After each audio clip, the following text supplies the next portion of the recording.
मरण माझे मरुनी गेली मज केली अमर. सत्य बातमी म्हणतात तर आम्ही आमचं मरणाच्या डोळ्यांनी पाहिलं. तो मरणाचा आनंदाचा सोहळा मी काय वर्णन करू. संत महात्म्याने दुःखी मरणाचं रूपांतर सुखामध्ये केलं. पण या उलट तुम्ही आम्ही प्रत्येक मनुष्य मरणाला किती घाबरतो.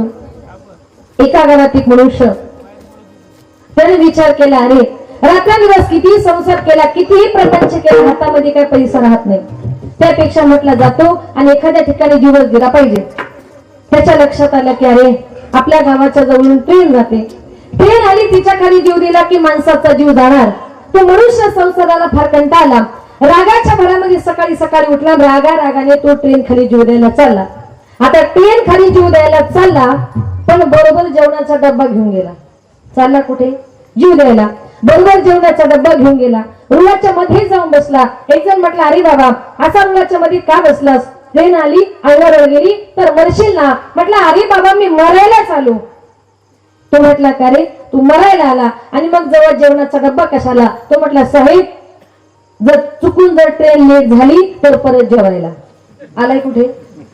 तो मरायला आला पण तरी सुद्धा पोटाची चिंता करतो. इतका पण आपल्या देहावर आपल्या जीवावर प्रेम करतो. पण संत महात्मे म्हणतात, आपले मरण पाहिले ना डोळा तो हा सुख सोहळा अनुपम्य. आमच्या संत महात्म्यांनी दुःखी मरणाचं रूपांतर सुखामध्ये केलं. माणूस सगळ्या गोष्टी चुकू शकतो, पण मरण नावाची गोष्ट माणसाला कधी चुकवता येत नाही. त्याच्याबद्दल एक सुंदर उदाहरण सांगते. चित्रगुप्ताने यमाला सांगितलं, यमा आत्ताच्या आत्ता खाली मृत्यू लोकात जा आणि या 15च्या 15 लोकांना वर स्वर्गामध्ये घेऊन ये. यमाने चित्रगुप्ताची चिठ्ठी घेतली. यम खाली मृत्यू लोकात आला. यमाच्या चिठ्ठीमध्ये 1 नंबरला नाव होतं गण्याचं. गण्याचं म्हणजे काय? आपल्याकडे जर गणेश नाव असतील तर लोक त्याला काय म्हणतात? तुमच्याकडे पण असंच म्हणतात ना. आता इथं जर कुणी गणेश असेल तर त्याच्याबद्दल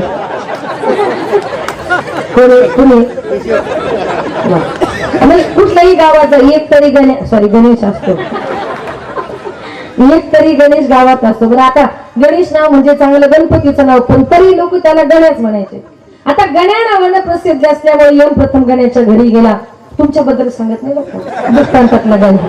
नाही तर मला आमच्या गावात आल्या माझ्यावर दृष्टांत सांगितलं असं नको होईल. आता त्याचं 1 नंबरला नाव असल्यामुळे यम प्रथम गण्याच्या घरी गेला. गण्या म्हटला, नमस्कार आव्हान, तुम्ही कोण आहात? त्याने सांगितलं, मी यम आहे. गण्या म्हटला, कार्यांची यादी दिली. यादीमध्ये 1 नंबरला नाव तुझं आहे म्हणून मी प्रथम तुझ्या घरी आलो. बाकीच्या लोकांना यमाने सांगितलं 2-4 दिवसात न्यायचंय. आता याने विचार केला, बाकीच्या लोकांना 2-4 दिवसात न्यायचंय, 1 नंबरला नाव आपलंच आहे, मग आपणही 2-4 दिवस चांगलं खाऊन पिऊन घ्यावं आणि 2-4 दिवसानंतर मरावं असा विचार त्याने केला.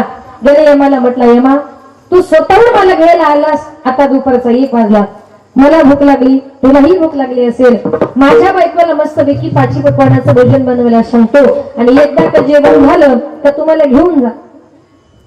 यम म्हटलं, ठीक आहे. गण्याने आपल्या बायकोला 5 पकवानाचं भोजन बनवायला सांगितलं. स्वयंपाक तयार झाला. ताटं वाढण्यात आली. गण्याची बायको म्हटली, अहो जेवण तयार आहे, पंक्तीला बसा. गण्या लगेच किचन मध्ये गेला आणि गण्याने काय केलं, यमाच्या जेवणाच्या ताटामध्ये गुंगीचं औषध टाकलं. कशाचं? दृष्टांतातलं यम बरं का, खरा नाही. गुंगीचं औषध टाकलं. ताटं वाढण्यात आली. गण्या आणि यम दोघं जण जेवण करायला बसले. यमाच्या जेवल्या जागीच यम झोपला. गण्याला वाटलं आता हा झोपला, आता हा 2-3 तास काही उठणार नाही, आपल्याला आपलं मरण पुढे ढकलायचंय, आता हाच टाइम योग्य आहे. म्हणून गण्यानं काय केलं, यमाच्या खिशातली चिठ्ठी गुपचूप काढून घेतली आणि त्या चिठ्ठीमध्ये 1 नंबरला जे गण्या नाव होता ना, त्या गण्या नावाची सगळी खाडाखोड केली आणि सगळ्यात शेवटी नाव लिहिलं गण्या. काय केलं, 1 नंबरचं नाव खोडलं आणि सगळ्यात शेवटी नाव लिहिलं गण्या. कारण त्याला वाटलं यम मला सगळ्यांच्या शेवटी घेऊन जाईल.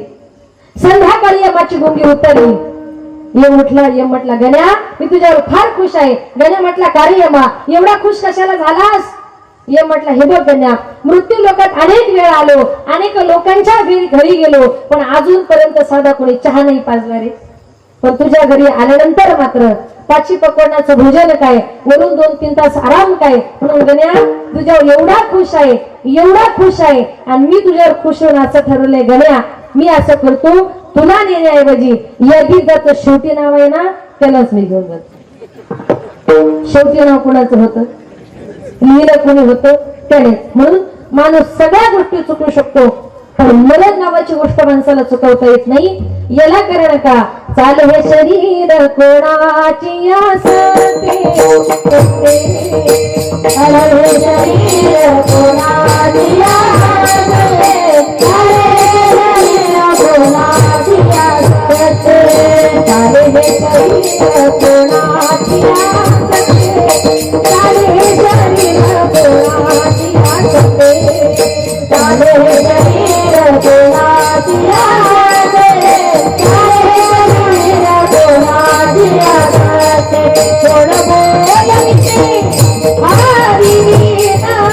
कोण बोलविते हरिवीणा, कोण बोलविते हरिवीणा, कोण बोलविते हरिवीणा, कोण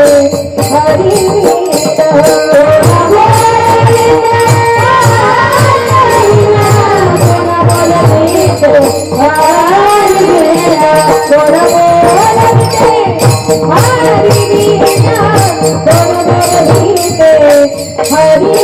हरिवीणा.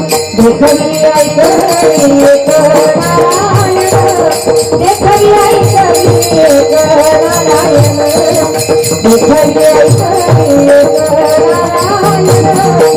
देखली ऐकली एक नारायण, देखली ऐकली एक नारायण, देखली ऐकली एक नारायण, देखली ऐकली एक नारायण,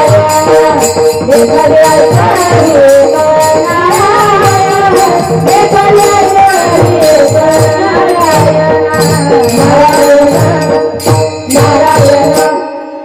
चाले हे शरीर कोणाचे असते, कोण बोलविते हरिवीण. आपलं शरीर चालवणारा भगवंत आहे. काही काही लोक म्हणतात कोण देव कुठला देव आम्ही ओळखत नाही, जे कमवलं ते मी कमवलं, आपण कमवणारे कोणीच नाही. काही काही लोक आम्हाला बोलवणारा सुद्धा वरचा भगवंत आहे. कोण बोलविते हरिवीण, जग दाखवणारा भगवंत आहे. देखवी ऐकवी एक नारायण, डोळ्याने जग दाखवणारा भगवंत आहे, कानाने ऐकवणारा भगवंत आहे, हाताने चांगलं वाईट काम करून लिहिणारा सुद्धा भगवंत आहे. माणसाने एखाद्या टायमाला एखादं काम कमी करा पण तयाचे भजन चुकू नये. त्या देवाचं भजन करणं मात्र माणसाने कधी चुकवायचं नाही.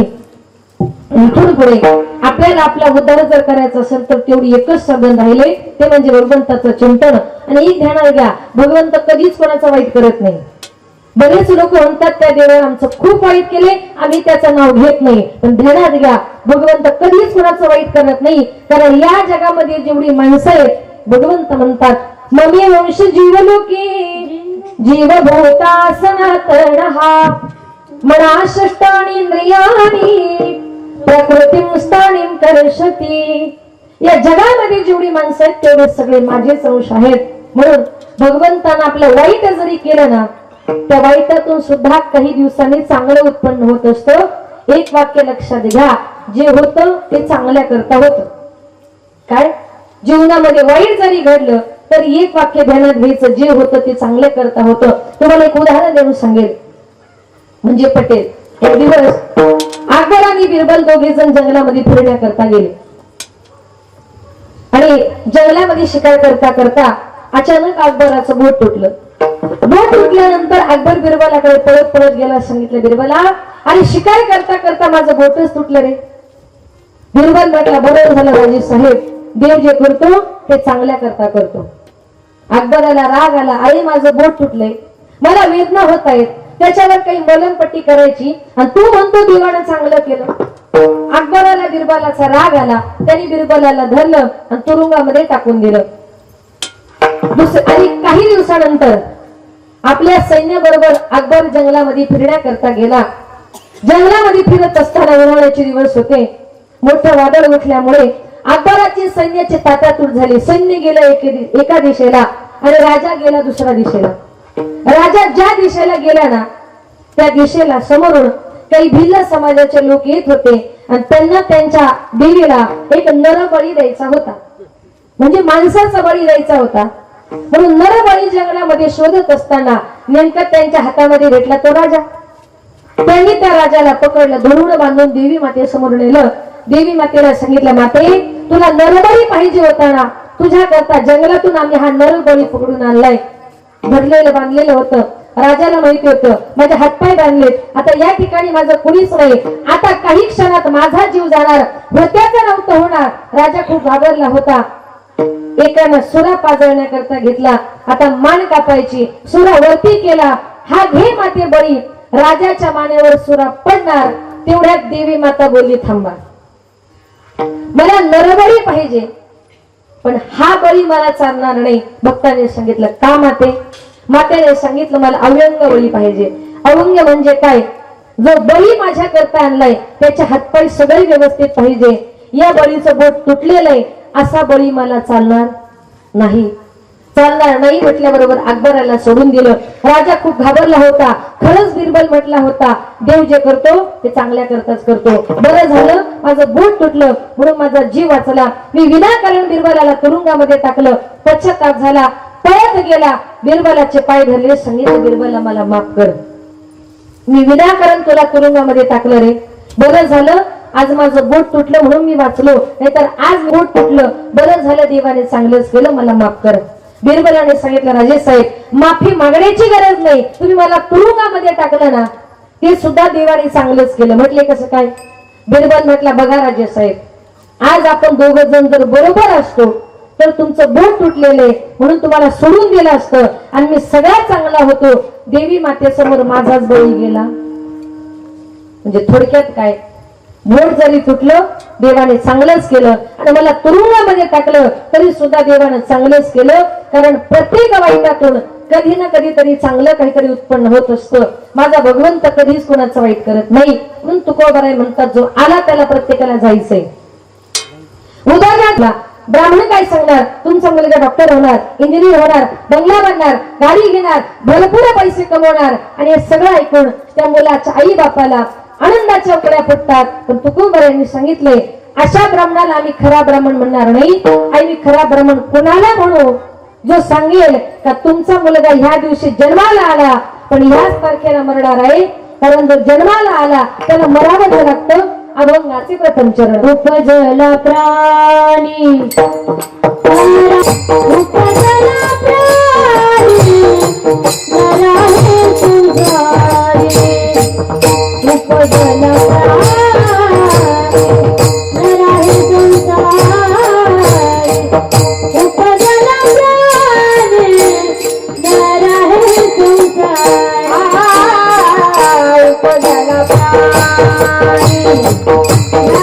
तुझारे, उपजला प्राणी नराहे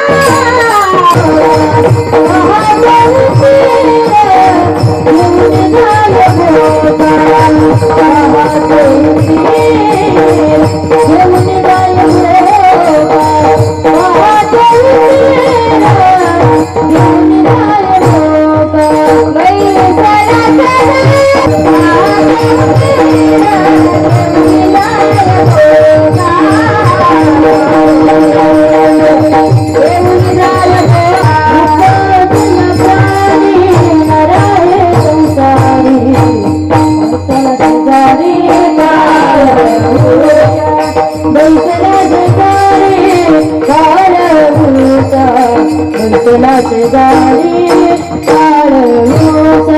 उपजला सांगितलं या गावचे सगळे लोक मरणार आहे. असं म्हटल्यानंतर गावातले सगळे लोक नाराज झाले आणि तुम्ही एकट्याच का हसल्या? ती म्हटली ताई तुम्ही असं सांगितलं की या गावचे सगळे लोक मरणार आहे. बरं झालं म्हटली मी या गावची नाही, मी शेजारच्या गावची आहे. तुम्ही कुठल्याही गावच्या असू द्या, त्या ठिकाणी तो काय येणार आहे तुम्हाला आम्हाला प्रत्येकाला घेऊन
पाठी लागला से काळ दात खातो करा करा एका तो काळ कधी येईल कधी घेऊन जाईल सांगता येणार नाही.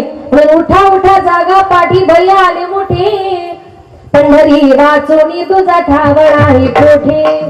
या सगळ्यातून वाचवणारा तुम्हाला मला आहे तो फक्त भगवंत. म्हणून हृदयामध्ये संसाराला प्रपंचाला स्थान देण्यापेक्षा भगवान परमात्म्याला स्थान द्या. काही काही लोक रात्रंदिवस या हृदयामध्ये मरती समय त्यांच्या हृदयामध्ये संसार प्रपंच अशा गोष्टी असतात आणि त्याच्यामुळे काय होते. एक सुंदर उदाहरण सांगते. एका गावामध्ये एक बाबा मरणार आणि तेवढ्यात त्या बाबाची वाचा गेली. वाचा गेली कळतं. वाचा गेल्यानंतर ते बाबा हाताच्या संकेताने फक्त अशा असे करायचे अशा असे करायचे अशा असे करायचे अशा असे करायचे. म्हटले बाबाला झाले तरी काय. सगळं गाव तिथं गोळा झाला. बाबा सांगते तरी काय. एका माणसानं सांगितलं कदाचित मला असं वाटतंय तुमचे बाबा असं सांगतायत आपल्या घरातला धन पैसा संपत्ती ना सगळी पाठीमागच्या भिंतीत ठेवली. पैसा कोणाला नको. मागच्या भिंतीमध्ये पैसा ठेवला म्हटल्याबरोबर घरातल्या लोकांनी सगळी भिंत पाडायला सुरुवात केली. 1 रुपया सापडला नाही. बाबा हाताच्या संकेतानं फक्त अशा असे करायचे अशा असे करायचे. म्हटले दुसऱ्या भिंतीत असेल तिसऱ्या भिंतीत असेल. घराच्या 2-3 भिंती पाडून झाल्या पण एकाही भिंतीमध्ये 1 रुपया सापडला नाही. बाबांनी मनात विचार केला माझी वाचा गेली मला बोलता येत नाही. मी आज मरेल की उद्या मरेल याची गॅरंटी नाही. मुलांनी उभं घर पाडायला लावलंय यांचं चाललंय तरी काय. अक्षरशः बाबा तोंड झोडायचे आणि तोंड झोडून हाताच्या संकेतानं फक्त असे असे करायचे असे असेच करायचे. मुलं म्हटले आपले बाबा रडून एवढं जीवाच्या आकांताने हाताच्या संकेताने सांगतायत म्हणजे नक्कीच आपल्या बाबांनी कुठेतरी लाखो रुपये खजिना दाबून ठेवलाय. बाबा सांगण्याचा प्रयत्न करतायत पण आपल्या बाबाला काही बोलता येत नाही. म्हटले काही करून बाबा मरायच्या अगोदर बाबाचे लाखो रुपये आणि खजिना आपल्याला भेटला पाहिजे. काय करावं म्हटले. एका माणसानं सांगितलं तुम्हाला तुमच्या बाबांना जर बोलायला लावायचं असेल तर आयुर्वेदामध्ये एक अशी वनस्पती आहे ती वनस्पती खाल्ल्यानंतर माणसाला काही क्षण बोलण्याची परवानगी असते. तिचं नाव आहे संजीवनी वनस्पती. तर तिची किंमत आहे म्हटले 50,000. मुलं म्हटले जाऊ द्या 50,000 रुपये गेले तरी चालतील पण बाबाचे लाखो रुपये आणि खजिना भेटला तर कुणाला नकोय. त्या घरातल्या लोकांनी त्या लाखो रुपयाच्या आशे करता ती 50,000ची वनस्पती आणली बाबाला खाण्याकरता दिली. बाबाने ती वनस्पती खाल्ली आणि बाबा बोलायला लागले. मुलं म्हटले बाबा अहो तुम्ही सकाळपासून जीवाच्या आकांताने हाताच्या संकेताने फक्त असं असं करताय असं असं करताय. बाबा कुठे ठेवलं धन कुठे ठेवली संपत्ती कुठे ठेवला पैसा. बाबा मरायच्या अगोदर 1 मिनिटामध्ये पटकन काहीतरी बोला. बाबा म्हटले पोरांनो अरे सकाळपासून माझी जीव जायची पाळी आली. मी तुम्हाला सकाळपासून जीवाच्या आकांताने एकच सांगते आपली ती पी चाळायची चाळण आहे ना ती काल शेजारच्या बाईने दिली. आता मला सांगा 20 रुपयाच्या चाळणी करता म्हातारा कितीला पडला. 50,000 गेले. घरही पाडलं. येण्या कारण का हृदयामध्ये साठवलेला संसार आणि प्रपंच. तुम्ही हृदयामध्ये कितीही जरी संसाराला प्रपंचाला स्थान दिलं ना हा संसार कसा आहे. हे रहती माई के दुखती गरबी माई के दुखती गरबी रहती माई के दुखती गरबी रहती माई के दुखती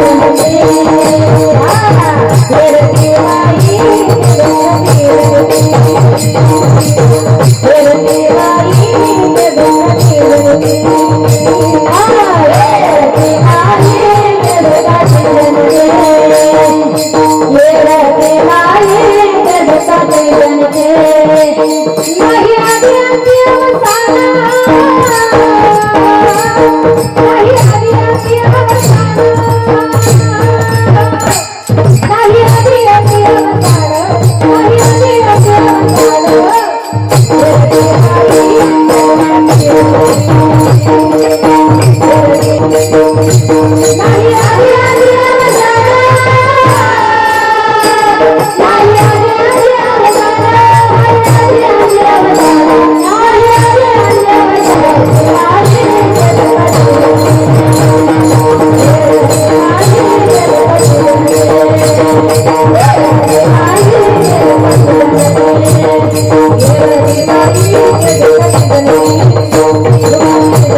संसार आला, आपण कितीही जरी माझं माझं म्हटलं, मनुष्य सगळ्या जगदुनीला माझं म्हणतो. एखाद्याने विचारा, अरे हा बंगला कोणाचा आहे? तो म्हणतो माझा आहे. गाडी माझी आहे. गाडीवरचा ड्रायव्हर तो सुद्धा माझा आहे. कामावरची मोलकरीण ती सुद्धा माझी आहे. आणि त्याला विचारा, अरे हा समोरचा देव कोणाचा आहे? तो म्हणतो तो आमच्या गावचा आहे. लोक देवाला माझं म्हणतात का? जगदुनीला लोक माझं माझं म्हणतात. तुम्हाला माझं म्हणायचं, माझ्या भगवंताला म्हणा. विठ्ठल माझा माझा माझा माझा माझा, विठ्ठल माझा मी विठ्ठलाचा. विठ्ठल माझा मी विठ्ठलाचा. विठ्ठल माझा मी विठ्ठलाचा. विठ्ठल माझा माझा माझा माझा माझा, विठ्ठल माझा मी विठ्ठलाचा. संबंध जोडायचा आहे भगवंताशी मी आणि माझा जोडा. संसारातल्या लोकांना कितीही जरी माझं म्हटलं, मरण कुणाला चुकत नाही. एकाने ठरवलं मला मारायचंच नाही. भगवान महादेवांची त्याने 60,000 वर्ष तपश्चर्या केली. भगवान महादेव त्याला प्रसन्न झाले. सांगितलं, महादेवा तुमच्या चरणाजवळ मला जागा पाहिजे, तुमच्या चरणाची मला सेवा करायची. भगवान महादेवाने सांगितलं, हे बघ, त्या राक्षसाला सांगितलं, मला भस्म फार आवडतं. भस्मवती रुंड माळा, हाती त्रिशूळ आणि त्रिजळा. भस्म महादेवांना खूप आवडतं. महादेवाने त्या राक्षसाला सांगितलं, एकच करायचं, मला भस्म खूप आवडतं, तेही रोज ताजं. त्याच्यामुळे या जगामध्ये कुठे माणूस मेलेला आहे तो बघायचा, आणि त्याची राख झालेली असेल ती राख तू रोज माझ्याकरता घेऊन यायची. तो राक्षस रोज जायचा, रोज भस्म, एका मेलेल्या माणसाचं भस्म घेऊन यायचा. एक दिवस संपूर्ण विश्व फिरला, पण त्याला भस्म काही मिळालं नाही. तो तसाच आला. भगवान महादेवाने विचारलं, काय रे भस्म? त्यानं सांगितलं, आज या विश्वामध्ये एकही माणूस गेला नाही. महादेवा असं काहीतरी वरदान द्या का रोज मी तुमच्या करता ताजं भस्म आणेल. आणि त्या टायमाला भगवान महादेवाने त्याला वरदान दिलं, तू ज्याच्या डोक्यावर हात ठेवशील त्याचा भस्म होणार. इको कमी करा आणायचं. भस्मासूर नावाचा राक्षस गेला. जंगलामध्ये मनुष्य फिरत होता, त्याच्या डोक्यावर हात ठेवला, त्याचा भस्म झाला. दुसऱ्या दिवशी तिसऱ्या दिवशी रोज माणसाचा भस्म होऊ लागला. भस्मासूर नावाचा राक्षस उन्मत्त झाला, अरे या जगामध्ये मला कुणापासूनच भीती नाही. मी ज्याच्या डोक्यावर हात ठेवील त्याचा भस्म होणार. पण या जगामध्ये मला एकाच माणसापासून भीती आहे, ज्यानं मला वरदान दिलंय ना, तो भगवान महादेव मला कधीही मारू शकतो. त्यापेक्षा आपण असं करायचं, भगवान महादेवांच्या डोक्यावर हात ठेवायचा आणि त्याचाच भस्म करायचा.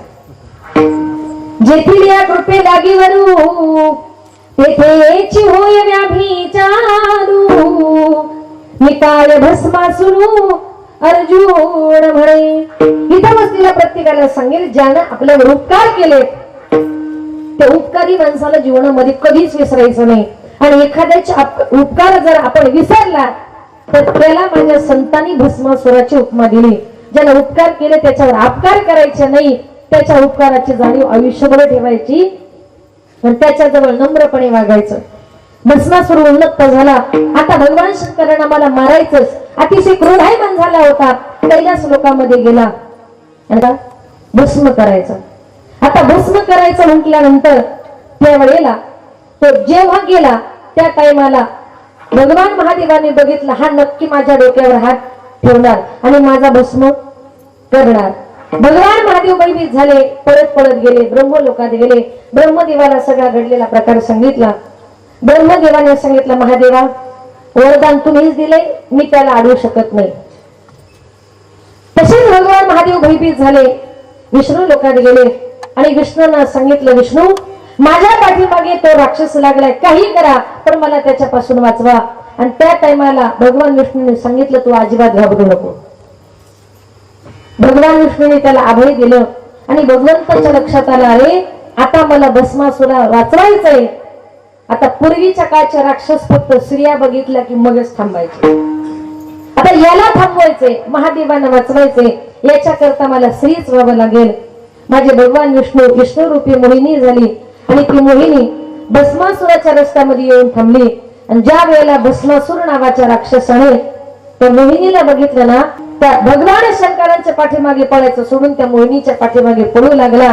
आणि त्या मोहिनीने काय मोहिनीच्या संगे भस्मासूर मेला का. आणि ज्या टायमाला म्हणजे विचार करा त्या मोहिनीने कसं का होईना त्याला मारलं, त्याच्या डोक्यावर हात ठेवला आणि त्याच्या हातून त्याचा भस्म करून घेतला. म्हणून त्यानं किती ठरवलं मला मरायचं नाही, 7,000 वर्ष त्यानं मरण नको याकरता तपश्चर्या केली. पण एक दिवस माझ्या भगवंताने त्याला मारलं, त्याला मरावं लागलं. याला कारण का बैसला शेजारी. प्रत्येक माणसाच्या उशाशी तो काळ तो येऊ रात्रंदिवस टपून बसलेला आहे. कधी येईल कधी घेऊन जाईल काळाची वेळी पडेल बा जेव्हा सोडविना तेव्हा माय बापा. ज्या टायमाला काळाची यमाची उडी आपल्यावर पडते ना त्या टायमाला त्याच्या तावडीतून सोडवणारा या जगामध्ये कुणीच नाही. सोडविना राजा देशीचा चौधरी आणि कसोयरी भली भली आपल्याला सोडवणारा कुणीच नाही. आणि म्हणून तुकोबाराय म्हणतात मी तुम्हाला त्याचं चिंतन करा. एवढी घाई कशा करता करतोय घडोघडी काळ वाटाया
घडोघडी काळ वाटयाची पाहे अजून किती आहे अवकाश. संत महात्मे म्हणतात तो काळ तुमची माझी प्रत्येकाची वाट बघताना तो काळ तो येऊन तुम्हाला मला घेऊन गेल्याशिवाय राहणार नाही. मरण्या करता स्थळ काळ वेळ या तीनही गोष्टी महत्वाच्या असतात.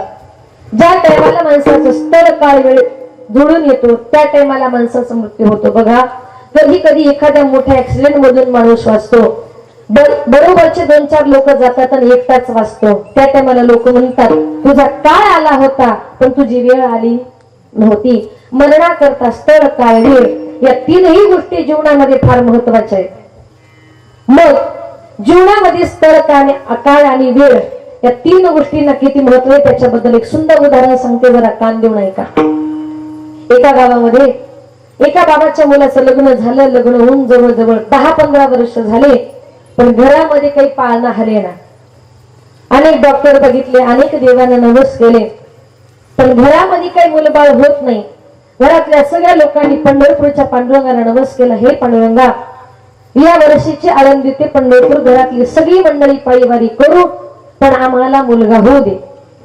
घरातल्या सगळ्या लोकांना पंढरपूरची पायीवारी केली. नवसाला पांडुरंग पावला. त्या घरामध्ये छानसा मुलगा जन्माला आला.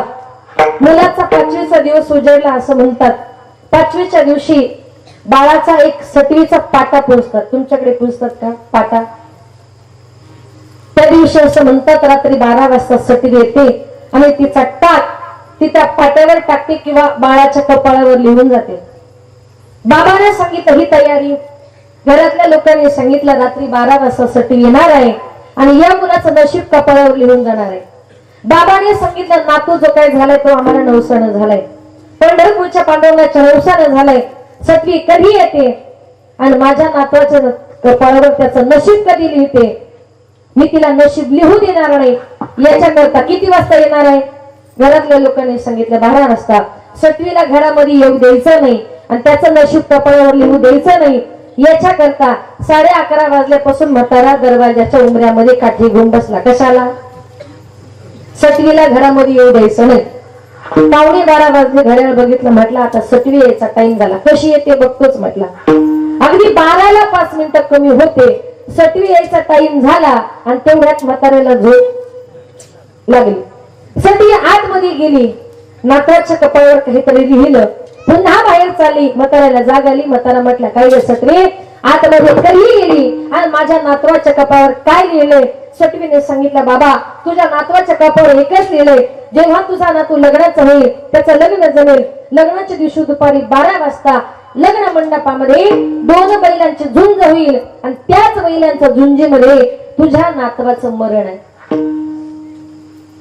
आधीच 15-16 वर्षानंतर नातू झाला होता आणि त्यातल्या त्यात लग्नाच्या दिवशी मरण, हे कसं शक्य आहे? मुलाचं लग्नाचं वय झालं, मुलाचं लग्न जमलं, लग्नाचा दिवस उजाडला, नवरदेवाची मिरवणूक काढली, मंडपामध्ये आणली. बाबाला सटवीचं वाक्य आठवलं, बाबा तुझ्या नातवाचं मरण लग्नाच्या दिवशी दुपारी 12 वाजता लग्न मंडपामध्ये 2 बैलांचं झुंजीमध्ये आहे. 11:15 वाजले होते. म्हाताऱ्याने सांगितलं थांबा, लग्न लावायचंय, लग्न असं लावा, नवरा नवरी घरात ठेवा, सगळा समाज मंडपामध्ये ठेवा, तरच लग्न लावा, अन्यथा माझ्या नातवाचं लग्न सुद्धा लावू नका. कारण म्हाताऱ्याला वाटलं बैल येतील, मंडपामध्ये झुंज खेळतील, निघून जातील. पण बघा सटवीचा टाक कधीच खोटा ठरत नाही. म्हाताऱ्याच्या सांगण्यानुसार नवरा नवरी घरात नेली, सगळा समाज मंडपामध्ये ठेवला. ब्राह्मण मंगलाष्टक म्हणायला सुरुवात केली. स्वस्ती श्री गणनायकं गजमुखं मोरेश्वरं सिद्धितं बल्लारो मुरुडं विनायकमडं चिंतामणी देवुरं. अक्षदा मिळाल्या. ब्राह्मण मंगलाष्टक म्हणत होता. बरोबर दुपारचे 12 वाजले आणि गंमत अशी झाली, शेतकरी लोक असल्यामुळे बैल पोळ्याचा सण झाला होता आणि बैल पोळ्याचे आपले जे काही मातीचे बैल असतात ना, ते घरातल्या लोकांनी वरती आढ्याला टांगून ठेवले होते आणि नेमका त्याच बैलांच्या खाली नवरदेव उभा होता. बरोबर 12 वाजले, संपूर्ण बैलांचा जुडगा नवरदेवाच्या डोक्यात पडला आणि त्या ठिकाणी त्याचा मृत्यू झाला. मंडपामध्ये एकच आरडाओरडा झाला, नवरदेव गेला. कशामुळे? डोक्यामध्ये काय पडले? बैल. मग सटवीनं त्याचं मरण कशामध्ये सांगितलं होतं? बैलांमुळे. बैलांमुळे मरण आलं. लग्नाच्या दिवशी सांगितलं होतं, लग्नाचा दिवस होता, दुपारी 12 वाजता सांगितलं होतं, बरोबर दुपारचे 12 वाजले होते. मरणाकरता स्थळ काळ वेळ या 3ही गोष्टी महत्वाच्या असतात. आज ताई आपल्यातून निघून गेल्या. त्यांचं मरणाचं ठिकाण होतं त्यांचं घर, त्यांच्या सुनबाईची मांडी. सुनबाईच्या मांडीवर त्यांनी प्राण सोडला. वार होता सोमवार आणि उत्तरायण सुरू होतं. जी लोक उत्तरायणामध्ये जातात ना, ती लोक फार पुण्यवान असतात. कारण का? भीष्म पितामह सुद्धा उत्तरायणामध्ये मरण यावं याकरता बरीच महिने त्यांनी प्रतीक्षा केली आणि या उत्तरायणामध्ये या मातेला हे मरण आलं. हिच्यासारखी पुण्यवान माता परत जन्माला येणं शक्य नाही आणि म्हणून अतिशय पुण्यवान ही माता या जगातून या विश्वातून निघून गेली. थोडक्यात काय, ज्या टायमाला माणसाचा स्थळ काळ वेळ निश्चित होतो त्या टायमाला त्या ठिकाणी कुणाचंच काही चालत नाही आणि म्हणून तुकोबाराय म्हणतात, तो काळ तुमच्या माझ्या प्रत्येकाच्या शिरावर एखाद्या बोक्यासारखा टकोर बसलाय. अभंगाचे दुसरे चरण. Bye.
पाहतो निरघे वणी जाय बोका तैसा काळ लोका नेत असे तुकोबरे म्हणतात उंदराच्या शिकारी करता भुक्या निमित्त पण बसलेला असतो आणि योग्य संधी सापडली का त्या उंदरावर झडप घालतो त्याप्रमाणे तो काळ तो योग तुमच्या माझ्या प्रत्येकाच्या शिरावर टपून बसलेला आहे आणि ज्या टायमाला त्याला योग्य संधी सापडते ना त्या टायमाला तो काळ तुम्हाला मला प्रत्येकाला घेऊन जातो धन पैसा संपत्ती याला सर्वस्व मानू नका धन पैसा संपत्ती म्हणजे सर्वस्व नाही मनापासून त्याची भक्ती करा किती धन कमवलं धन मिळवणी कोट्यान कोटी सगळ्यांना घेरे लंगोटी कितीही जरी धन कमवलं धन पैसा संपत्ती माणसाच्या नशिबावर अवलंबून आहे प्रारब्धीसी जोडी धन प्रारब्धीसी वाढे मान सूत का करसी वाया भज मन पंढरी राया संत महात्मे म्हणतात आपली धन आपली संपत्ती आपला पैसा आपल्या नशिबावर अवलंबून आहे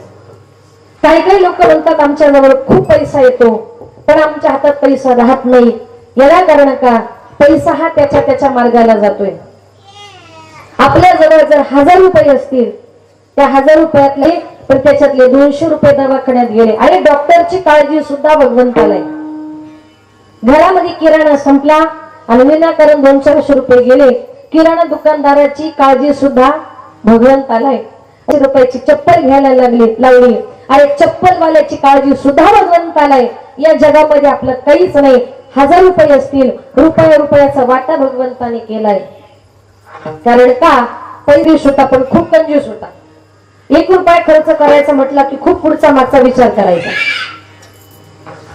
त्याच्या मित्रांनी सांगितलं साहेब दुपारचा 1 वाजला खूप भूक लागली एखादं चांगलं हॉटेल शोधा मस्तपैकी जेवण करू आता याच्या जीवावर आले त्याला वाटलं 10-15 मित्रांना जेवण द्यायचं म्हणजे 7-8 हजार रुपये बिल येणार बरं नाही म्हणतो तर मित्र परत आपल्या बरोबर येणार नाही करावा तरी काही सांगितलं ठीक आहे एखादं चांगलं हॉटेल शोधा आपण सगळेजण जेवण करू रस्त्याने चालता हॉटेल दिसलं हॉटेल व्हेज नॉन व्हेज सगळेजण गाडीच्या खाली उतरले हॉटेल जरा इंटरनॅशनल पद्धतीचं होतं हॉटेलची पद्धत अशी होती व्हेज खायचं असेल तर व्हेजचं बटन दाबायचं नॉन व्हेज खायचं असेल तर नॉन व्हेजचं बटन दाबायचं तर एकदा का बटन दाबून आतमध्ये गेला की परत रिटर्न यायला परवानगी नाही पुढच्या दाराने पुढे जायचं असं ते हॉटेल होतं हे सगळेजण खाली उतरले त्याने विचार केला 10-15 मित्र बरोबर आहेत नॉन व्हेज घेतलं तर बिल जास्त येईल साधं सोपं म्हटलं कमी पैशात जेवण करू बटन दाबलं व्हेजचं दार उघडलं सगळेजण आतमध्ये गेले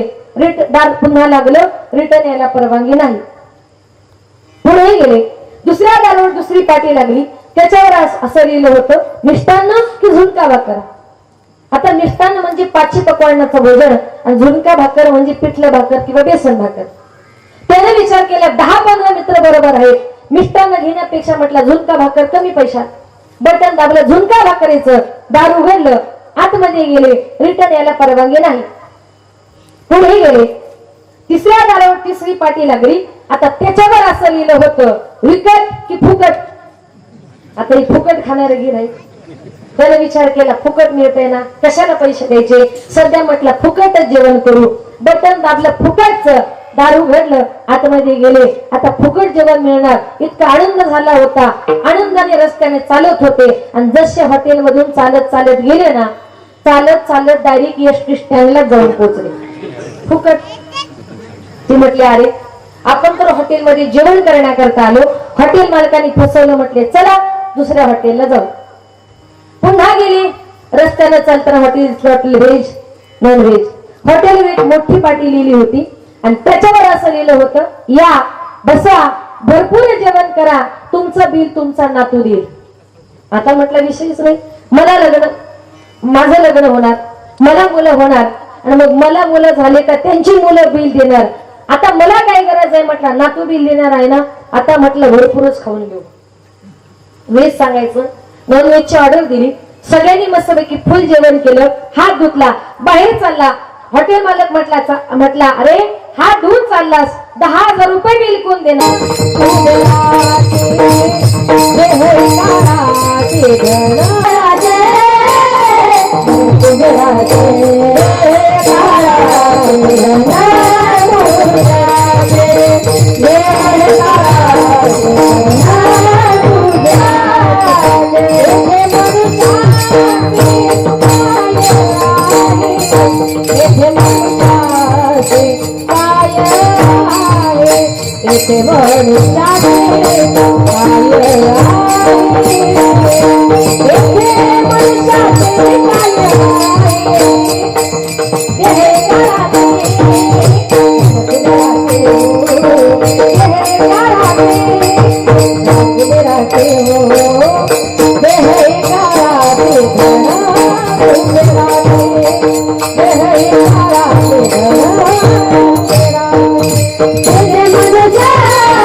काय आहे. देह काळाच आहे, धन संपत्ती कुबेराची. या ठिकाणी आपलं काहीच नाही. आपण फक्त माझे माझे म्हणून व्यर्थ गेला. जगदुनीला पण माझं माझं म्हणून संपलो, म्हणून जगदुनीला माझं माझं म्हणायचं नाही. शेवटी जाताना एकच करा, करावी का तरी परमार्थाची. तुका म्हणे वेगी जाईल सुटवनिया अंधरवणी हृदया माझे हरी. संत महात्मे म्हणतात संसारातून अतिशय वेगानं सुटा आणि वेगानं सुटून काय करा, हृदयामध्ये भगवान परमात्म्याला स्थान द्या. काही काही लोक संसार करण्याची घाई करतात, त्यांच्या करता रस्त्यावर पाठी असते. हळू जा, सावकाश जा, पुढे अपघातीवाला नाही, पुढे गतिरोधक आहे. जे लोक पाट्या वाचून सुद्धा पाट्या ऐकत नाही त्यांच्याकरता शेवटची पाठी अति घाई संकटात नाही. कुठल्याही कामाची बायका सुद्धा बघा, एखादं काम घाई घाई जर करत असले ना तर सगळी भाजी खाली सांडते पण काम कमी होत. एखादं काम घाईमध्ये केलं की अजून संकट हे उभं राहतं, म्हणून घाई करायची नाही. एका गावचा पाटील 9ची मीटिंग, 9:15 जाग आली, घाईने आंघोळ केली आणि पाटील मीटिंग करता निघून गेला. रस्त्याने जाताना गावातले सगळे लोक पाटलाकडे बघून हसायला लागले. पाटील मीटिंग मध्ये जाऊन बसला. मीटिंग मध्ये सगळे लोक पाटलाला बघून हसत होते. पाटलाने विचार केला एरवी लोक माझ्याकडे मान वर करून सुद्धा बघत नाही आणि आज सगळ्या गावातले लोक मला हसतायत. पाटील घरी गेला, बायकोला म्हटलं काय ग माझ्यामध्ये असं काय झालंय का सगळे लोक मला हसतायत. बायको हसायला लागली. बायको म्हटली अहो लोक तुम्हाला हसतील ना रडतील का, नीट सांग काय झालंय ते. ती म्हटली अहो 9ची मीटिंग, 9:15 जाग आली, घाईने आंघोळ केली, कपडे घातले, गडबडीमध्ये काय झाले. तुम्ही गडबडीमध्ये पण वरती फेटा म्हणून माझं उघडं बांधलंय. अति घाई, घाई गेली का संकट उडवणारच, पण करावी तरी परमार्थाची. तुका म्हणी वेगी जाय सुटून या अंधरोनी हृदया माझे हरी. हृदयामध्ये भगवान परमात्म्याला स्थान द्या. तुकोबारे म्हणतात तो काळ तुमच्या माझ्या प्रत्येकाच्या शिरावर खाटी कागर कसाई. गाई बैलांना कधी सोडणार नाही, तद्वत यम देखील जीवाला कधी सोडणार नाही. अभंगाचे तिसरे चरण.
जगातून या विषयातून निघून जातात ना, त्या टायमाला पदोपदी क्षणोक्षणी माती या जगातून या विषयातून निघून गेली. त्या मातीला जाऊन 1 वर्ष पूर्ण झालं. आज खरंच त्यांचा फोटो जर बघितला तर त्यांचं जाण्याचं वयच होतं. पण ईश्वरी सत्य समोर कोणाचं काही चालत नाही. ताई आज आपल्यातून निघून गेल्या, पण ज्या टायमाला आपली आई या जगातून या विश्वातून निघून जाते ना, त्या टायमाला ती कुठे गेलेली असते? गेली दुरी दिगंतरा, पुन्हा येणे नाही घरी. विजला हो नंदादीप, कशी जाऊ मी मंदिरी. लाडकी माझी आई, वाट पहा ती कैवारी. भोळी रखुमारी श्रद्धांजली देता, थरथरे माझी शपथी देवराया. ज्या टायमाला एखादं कीर्तन संपतं, एखादं प्रवचन संपतं, त्या टायमाला आपण श्रद्धांजली करता उभे राहतो आणि आपण देवाला म्हणतो, देवा माझ्या आईला माझ्या बापाला मोक्षपदाला न्या. जिवंतपणे मायबाप हे सगळ्यात महत्वाचं दैवत आहे. ज्या टायमाला आपली आई आपल्याला सोडून जाते ना, त्या टायमाला ती कुठे गेलेली असते? सोडून या गेली मायले कराना आई, सोडून या गेली आई आई सारा परिवार. लेकी सुना रडत बसती कागा कोपऱ्याला आई त्याच घडीला आठवण येते आई त्याच घडीला मागे मागे फिरू पाही बोलती आई माझी लाडाची लेक जाई लेक जाते सासरला माय लेकी पडे गळा कस कोरड्या नदीला पाणी येत खळा खळा ज्या टायमाला मुलगी लग्न करून जायला निघते ना त्या टायमाला आईला तुझी मुलगी चालली आता तो रोड असं सांगावं लागत नाही हो. मुलगी जायची चाहू लागली मुलीचं लग्न ज्या दिवशी जमताना त्या दिवसापासून आई रडायला सुरुवात करते पण आपल्या मुलीला ते दाखवत नाही. ती रडते पण कधी घरातले सगळे माणसं झोपल्यानंतर मुलगी लग्न करून पर घरी निघून जाते. त्या घरामध्ये आईला आपल्या मुलीशिवाय करमत नाही. आई रडते. आई म्हणते मला माझ्या मुलींची खूप आठवण येते. माझ्या मुली लग्न करून गेला मुलीसाठी माझा जीव व्याकुळ होते. काही करा माझ्या मुलीसाठी व्याकुळ जायला जीवाला परत एकदा त्या आईला भेटायला आणा. ती आई रडते आणि काय म्हणते माझ्या जीवाच्या लेकीला आज सांगावा पाठवा माझ्या व्याकुळ जीवाला माझी मालन भेटवा नाव लेकीच घेता जात फिरे गरा गरा माझी डोळ पुसणारी लेक गुंतली संसारा रोज येते सपनात काही बोलत ती हाई घर चैताच्या ओढात माझी सुखली गजाई करू लेकीच नशीब झालं कपाळ उघड घर धड्याच्या वाचूड कोणी घेईना उघड. इतके माईबाप जर आपल्या मुलांवर प्रेम करतात सगळ्या जगाला विसरा. माई बापाला कधी मात्र विसरू नका. आई बापासारखं श्रेष्ठ दैवत नाही. आज एक आई या जगातून या विश्वातून निघून गेली आणि त्या आईच्या मूर्तीसारखी मूर्त परत या जगामध्ये भगवंताने कधीच घडवली नाही. शेवटचे 2 मिनिटं घेईल. आई तुझ्या मूर्ती वाणी या जगात मूर्ती नाही. आई तुझ्या मूर्ती वाणी या जगात मूर्ती नाही. अनमोल जन्म दिला गाई तुझे उपकार फिटणार नाही. अनमोल जन्म दिला गाई तुझे उपकार फिटणार नाही. बालपणी मी खेळत खेळत दिसत होत काढा अमृताहुनी गोडा पाजला तू पाढा तुझ्या या उपकाराची कधी जाणीव झाली नाही. अनमोल जन्म दिला गाई तुझे उपकार फिटणार नाही. अनमोल जन्म दिला गाई तुझे उपकार फिटणार. शाळेतून घरी येताना कधी उशीर मजला होई गल्लोगल्ली पहाट फिरशी मला तू आई तुझ्या या प्रेमाची कधी जाणीव झाली नाही. अनमोल जन्म दिला नाही तुझे उपकार फिटणार नाही. अनमोल जन्म दिला गाई तुझे उपकार फिटणार नाही. हाडाची तो काढक लोणी केली रक्ताचे पाणी तुझ्यासारखे कष्ट गाई केले नाही कोणी. संतांचे मी दास सांगाई कामी ही वाणी. अनमोल जन्म दिला गाई तुझे उपकार फिटणार नाही. अनमोल जन्म दिला गाई तुझे उपकार फिटणार नाही. अशा प्रकारे ज्या आई बापाने तुम्हाला मला जन्म दिलाय लहानाचा मोठा केलाय ते आई बाप हे सगळ्यात महत्वाचं दैवत आहे. सगळ्या जगाला विसरा पण त्या मातेला मात्र कधी विसरू नका. आज या ठिकाणी कुंदनताई पांडे यांना आपल्यातून जाऊन आज 1 वर्ष पूर्ण झालं.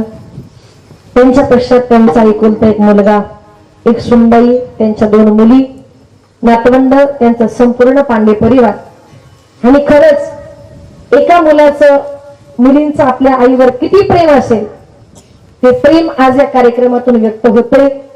आनंद वाटला की त्यांनी ठरवलं की ताई आज आमची आई निघून गेली.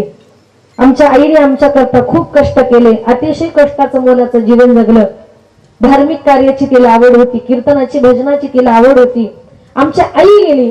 मग आई गेली त्या प्रित्यर्थ आज सगळ्या महिलाच इथे आणायच्या.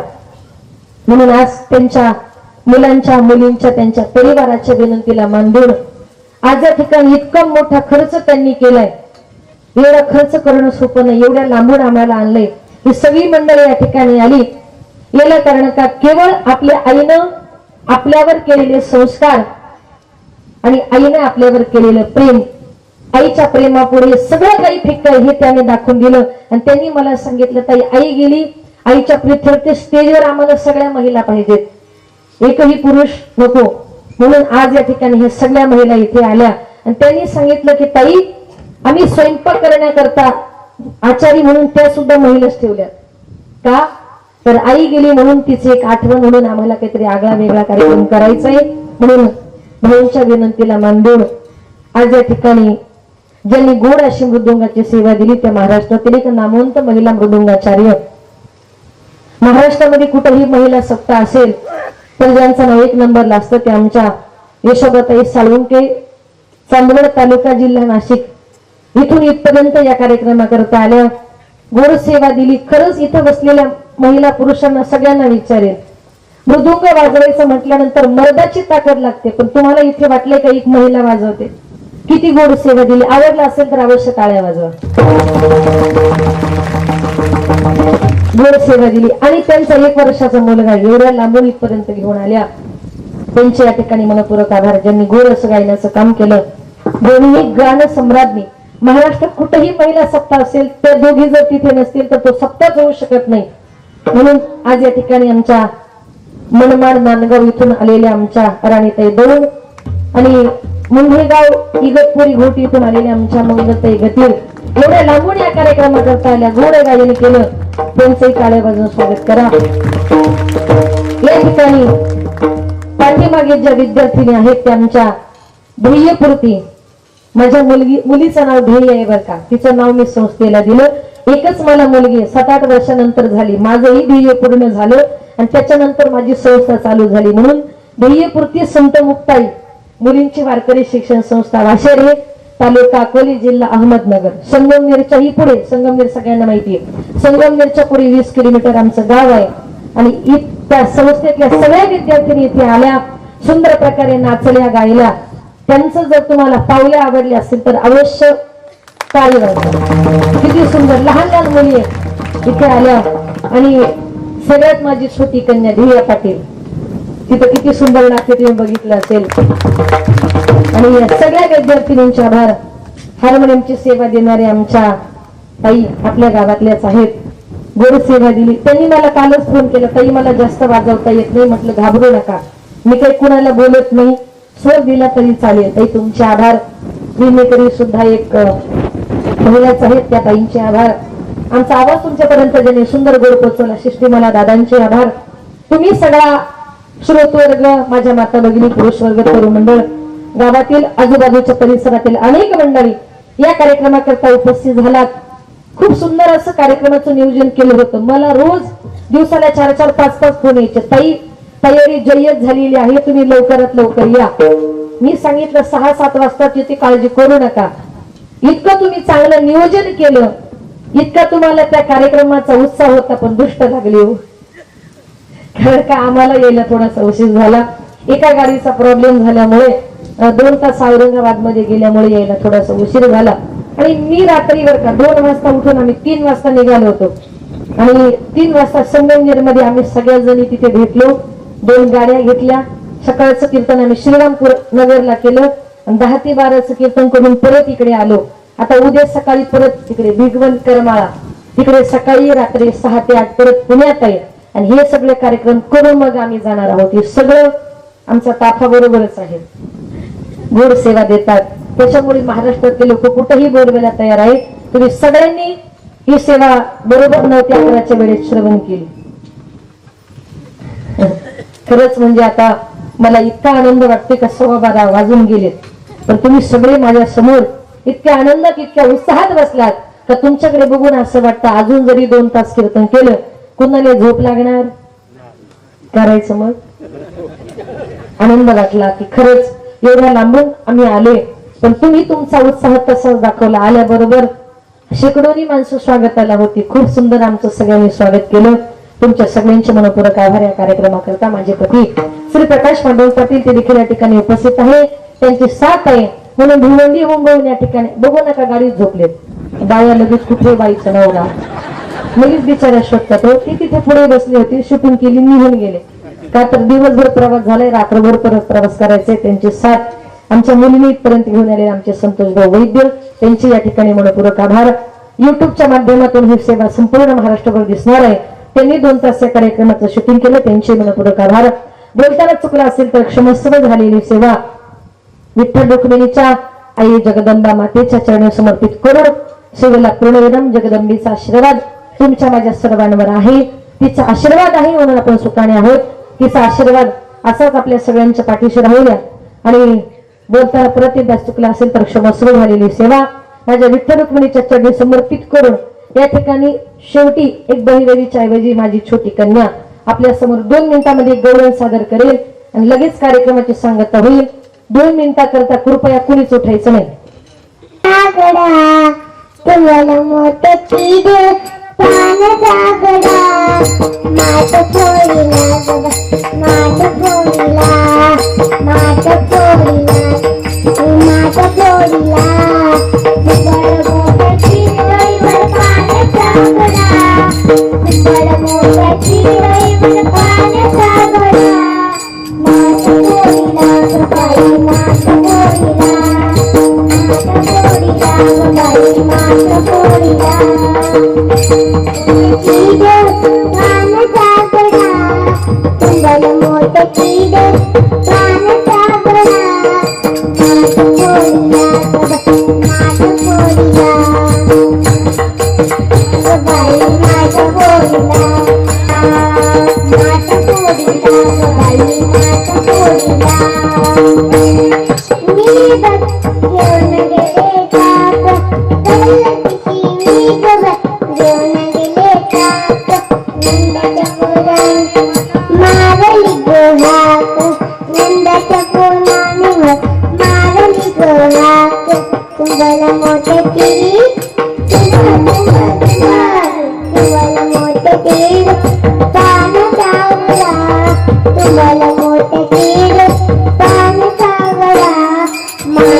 Thank you.